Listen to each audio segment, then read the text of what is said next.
ఆ వర్ణన వాస్తవంగా చాలా నాటకీయంగా ఉంటుంది. నా నరాల్లో రోమన్ రక్తం ప్రవహిస్తోంది, నాకు భయమంటే తెలీదు అని చెప్పుకునే ఆ గవర్నర్ యేసు తన ముందుకు రాగానే పాలరాయి నేలపై తన కాళ్ళు ఇనుపగొలుసులతో బంధించినట్లుగా బిగుసుకుపోయాయని రాశాడు.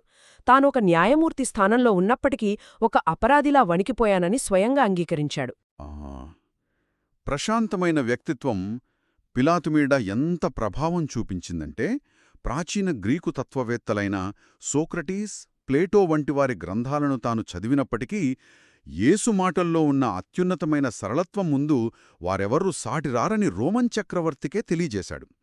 ఇంతటి గౌరవం ఒక రోమన్ అధికారికి ఉన్నప్పుడు అసలు ఆయన్ను సులువు వెయ్యాలన్న డిమాండ్ ఎందుకొచ్చింది? దానికి కారణం అప్పటి రాజకీయ వాతావరణమే గదా. ఖచ్చితంగా. ఇక్కడే మనం అప్పటి సంక్లిష్టమైన రాజకీయ, సామాజిక కుట్రలను అర్థం చేసుకోవాలి. అప్పటి సమాజంలో హెరోదియన్లు, సద్దూకయ్యలు మరియు పరిసయ్యులు అనే మూడు భిన్నమైన, శక్తివంతమైన వర్గాలుండేవి. వీరికి ఒకరి విధానాలు మరొకరికి ఏమాత్రం నచ్చేవి కావు. కాని యేసును, అలాగే రోమన్ల ఆధిపత్యాన్ని ఎదుర్కోడానికి వీరందరా ఏకమై ఒక బలమైన కూటమిగా ఏర్పడ్డారు. ఇది కేవలం మతపరమైన వ్యతిరేకత కాదు, ఇందులో చాలా లోతైన రాజకీయ ఉద్దేశాలున్నాయి. ముఖ్యంగా రోమన్ల పరిపాలన పట్ల వారికి విపరీతమైన ద్వేషముండేది. ఆ ద్వేషానికి ప్రధాన కారణం రోమన్ చక్రవర్తి బొమ్మ ఉన్న జెండాలతో పిలాతు జెరూసలేం పవిత్ర నగరంలోకి ప్రవేశించడమే అని పత్రం ద్వారా తెలుస్తోంది. అది వాళ్ల మనోభావాలను తీవ్రంగా దెబ్బతీసింది.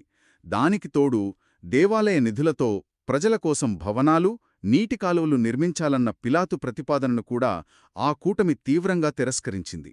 అంటే వారు రోమన్ అధికారాన్ని ధిక్కరించాలని చూస్తున్నారు. మరి అదే సమయంలో వారు యేసుని ఎందుకంతగా ద్వేషించారు?